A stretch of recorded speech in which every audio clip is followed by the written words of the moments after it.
Hey everybody, happy Friday. Welcome to Teague Talks. This is a quarantine thing we're trying. I think it's good for all us to come together and just learn and listen to what everybody's working on. Mit Shah, great friend of mine, was fortunate enough to be the guinea pig for the first one. And I think we had a great talk. I think you guys are really going to enjoy. We'll try to do a series of these so everybody can listen and learn and not feel so alone out there. So I hope you like it. Enjoy. Welcome, Mit. Thanks for coming and talking with me. You looking good. It's good to see your face. We're doing these installments of Teague Talks, as they say. We just want to reach out and give people content and listen. I think we're all natural people. So let's talk. Let's get caught up. This shouldn't take too long, but tell me how life is. Tell me how the work is. Tell me how your hotels are. Let's talk a little defense, then let's talk a little offense. Sure. Well, I think the thing that's the most important that we can always say to each other is to make sure that everybody that we love and care about are safe and well. It's interesting, but that really is the most important thing that I think we can all ask of one another. So fortunately, everyone in our household and all those that we care about and folks on the team at Noble, we're all well. I think we've gotten all used to how to communicate on a daily basis, much like we're doing right here. And, this is a new technology. It's been around for a while, but it feels like we've all become very adept at using it and seeing each other's faces and communicating this way. But I will say that kind of in how we're all wired, while this, suffices in the interim, there is nothing like, being side by side in the trenches, with your team. And having that frenetic energy take place. So I am looking forward to, at the appropriate time, for that to take place. So you're not concerned that this new era that we're in is going to have an impact on the travel industry? Well, look, I think there's to be seen, what happens in the phases until we actually get a vaccine that works. And so whether that's 12 months from now, 18 months from now, is unknown. But I think we're going to go through a series of phases between now and that point in time. That's going to be about guest safety and employee safety, and what does that look like between now and that point. And hopefully there's a therapeutic that also comes about during that time period that makes people feel better. So, back to the concern about travel and tourism coming back. The answer, that, I've always thought about in over 27 years, every time I thought that there was a situation that was going to, create great consternation, the human spirit has kind of led us through. And so this is really about science and the human spirit working together, but also us, working together as an industry to figure out how do we really, put out there what the new standard of care is going to be. I think the HLA has done an incredible job in this crisis, and a lot of that legwork has gone on, in years past by really getting the leaders in our industry to be a part of, a single association that can have a unified voice. I think that's been very beneficial in Congress, but I also believe that's going to be extremely valuable in how the people think about travel going forward and in this new phase of where we're at. And so whether that's the cleaning systems that take place and how to appropriately sanitize a room such that if you're a customer and you're wanting to stay in a hotel, that that it's been sanitized and it's been that there's a check of authenticity around that. How do you protect guests? I think you're going to see interesting changes in the check-in experience that that will take place. I believe that the advances that have been made with kind of kiosk and mobile check-in and mobile key and the like will become that much more valuable. I think you'll see changes in terms of housekeeping standards. There'll be a deep sanitation, clean at the very beginning. There'll be minimal, if any, housekeeping during the stay, and then there'll be a sanitization afterwards. I believe that you'll find that food and beverage of how we have seen it in the past, especially in the select service extended stay space, with these buffets and the eggs and all of that, to really change dramatically in kind of, where things go in the future. And so, there's going to be a lot of things that are going to change, but I believe at the very beginning, we've got to make sure that as an industry, each brand is going to want to come out with like, oh, here's our new clean room and here's how it's going to work, et cetera, right? Because it's, they all think that, being the first mover, but the reality is that the industry, I think, will all kind of come together, much like the airline industry has, and say, here's a new standard of care that takes place. And I think that's going to bode well for the customers feeling like, they're entering into a safe environment. Yeah, I think it's so spot on. And I think that's kind of the fun conversation. What's our world going to look like when we do come out of this? I mean, Yeah. 2 years from now, how are things going to change? And I do think you're right on. There's going to be a material difference. Right. I hope people continue to travel. I hope this doesn't impact that. But I don't know. Are people still going to sit in the middle seat 2 years from now? Yeah. Look, I think we're trying to focus on what does the next 3 months look like. Yeah. What does the next 6 months look like? There's lots of interesting discussions. On the NBA front, which is near and dear to both of our hearts. I think there was optimism a few weeks ago that we could get teams assembled in Vegas or the Bahamas, quarantine them, get them to play without fans, have a playoff, in August. We're still early to figure out if that's feasible or not, right? I think the goal is that how do you go play college football? Athletic directors around the country really have to make this decision in the month of June, whether or not we're going to play college football, A, and then B, play college football with fans, in the stadium. It's a big deal to universities in terms of just their budgets, across.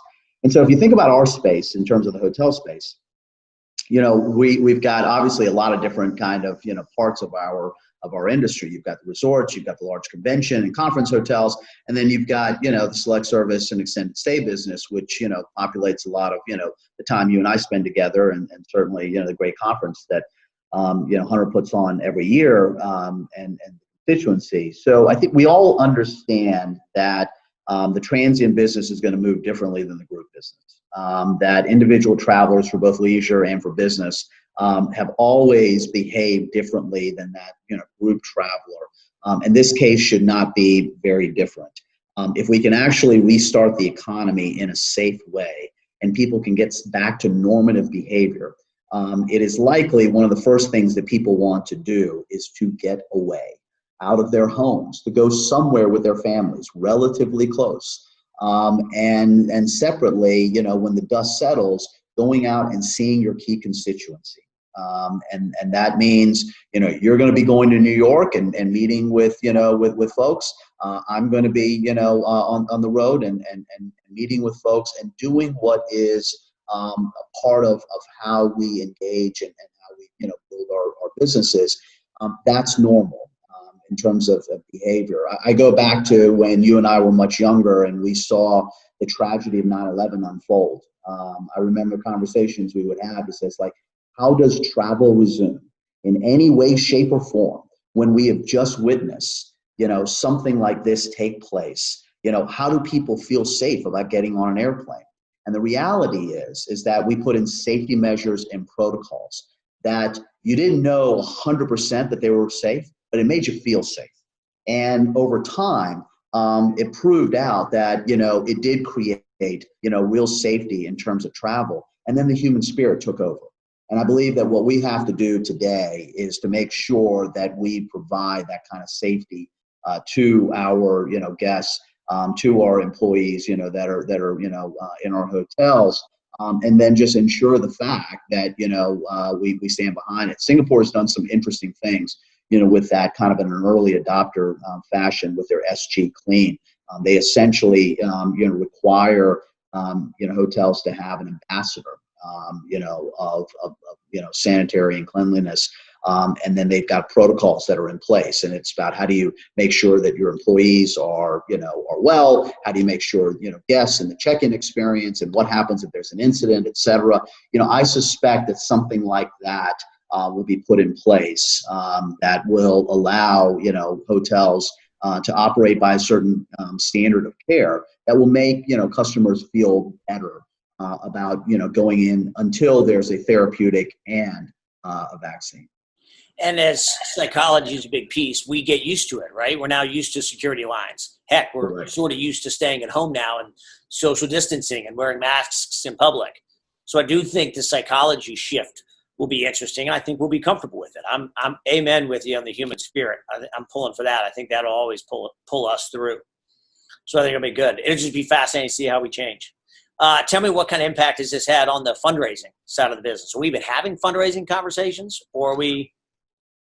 I know you're not in the middle of a raise. Yeah. So yeah. So look, fortunately for us, we've got a lot of dry powder in our current fund series that we've held on to. I think it's interesting. People right now from the in terms of our LP group, which as are some of the foremost state pension plans and university endowments and foundations, they're really trying to figure out what their current exposure is right now. And so if you think about what they invest in everything from the public markets and the private markets to energy to various other alternatives and bonds and the like. And it's right now, with public valuations bouncing around a lot of place. Essentially, the denominator effect. There's a balance of public market exposure, private market exposure. So the public market exposure drops in value significantly. Then that gives you less ability to kind of balance that with private market exposure. Yep. Right. And so also, every quarter closed-end private funds are required to mark to market, essentially deem what a valuation of their portfolios would look like as of March 31st. It's a great question, right? What would that really mean if you had to go and sell your assets as of March 31st? So it's fictional. And what you've seen is, Tom Barrack at Colony kind of came out and said, hey, we got to eliminate all these, poorly marked to market in this time period, because you could have a scenario whereby March 31st is like this, but June 30th is like this. And then, you're creating all this consternation kind of in the interim. But let's assume that, you move on. I think it's going to be a period of real dynamic within kind of the investor universe. And even those that kind of get private investments. I remember in 2000, we had, one of our early private funds, and there was a lot of individuals that were in that, private fund. And we made a capital call, in 2000. And I got a number of calls back and said, I don't know that I can make the capital call. Like, why is that? I said, I had all this money in technology stocks, all these things that were going to, .com that blew up, right? And it's like, I don't know that I've got the ability in which to kind of go and do that. And I think what you're going to find just in this interim piece, everybody knows that there is going to be opportunity out of this crisis. And, when you look at travel and hospitality specifically, you see what's happening on the public side. You see kind of where, private, individual owners, are going to have some issues kind of coming through the PPP program, and what happens when you've got to resize, a loan, sometime, over the next, 6, 9, 12 months. And with cash flow being, kind of the worst on a T12 basis that we've ever seen.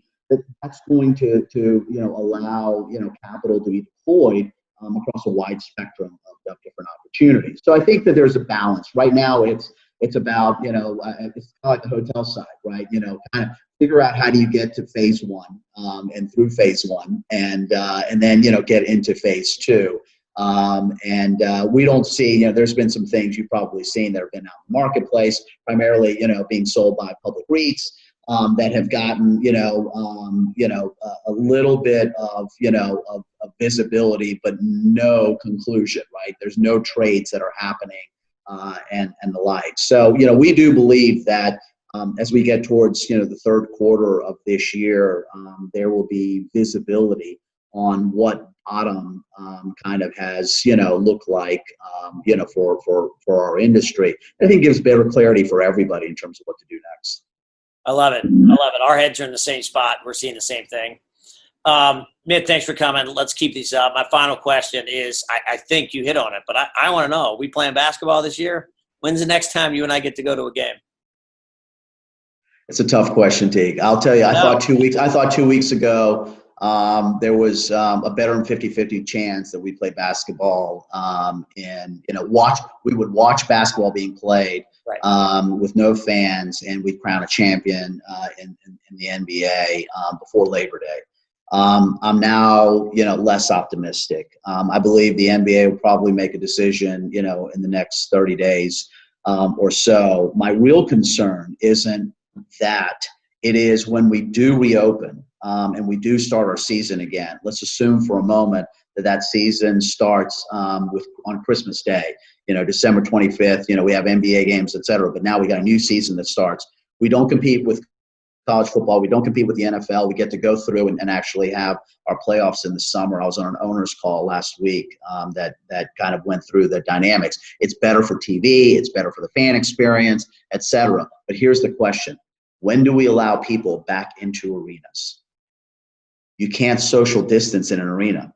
When you have Hey, right. Hey, Teague, you've got 2 seats. You can only have one of them now, right? That doesn't work, right? And the cost of that. So can we be at a point by the end of this year where we're allowing 20, 30,000 fans in arenas on 3-4 times a week, on home arena to socialize? A lot has got to take place between now and having to make that decision. Therapeutic and on our way to immunization, but it's also the human spirit, right? It's also people feeling like they can kind of engage in that. I think we'll know a lot more by the time we get to the end. I think you're right. And I've listened for passion. I don't have the connection you do, obviously, but starting the NBA in December, going January, February, going that, I think I love it. I mean, why not try it, right? Yeah. Let's go see. Yeah. Let's see what it looks like. And I think more and more that's going to happen out there in the world. Yeah. It also gives the league time in which to kind of watch this play out as well, right? Which is before it's supposed to try, starting traditionally as we did in October. You don't know, but are we playing football, right? That's the next question. That's a big question. And listen, there's a lot of schools that can't survive without the revenue that college football provides. You're already seeing it. I mean, it's just, you're seeing schools cut programs. You're seeing there's just, there's a lot of dominoes to fall. Look, on a personal level, we want to send our kids back to college, right? While our son will graduate without a ceremony, right? And go on to work. Our daughter, who will finish her freshman year at home, you want that experience for her to happen, but you also want her to be safe. So how do you get students back on campus? Well, you test all of them. Then you quarantine the ones that don't, that don't test well. But then you got to make sure that those that don't test well stay quarantined, and those that do test well don't go off the reservation, right? And it's super complicated, right? Especially when you're talking about, the human spirit. So those are all things. Yeah. First things first. Let's take the first step. Let's make sure that our guests feel like there's a safe environment awaiting them when they're ready to travel. Let's make sure that our employees feel like they've got a work environment that's also going to be safe and protected. I think that's a good next start for our industry. Well, with leaders like you and Arnie and many others in our industry, we're going to do great. We're going to come out of this really well. There's brilliant minds talk about this all day, every day. And I agree with the human spirit, so we'll come out of this just fine. Very good. Mit, you're the man. Thanks for the time. Thanks, buddy. It's great seeing you. I'm ready to get back on the golf course together. I agreed. Let's do it soon. Take care. Cheers.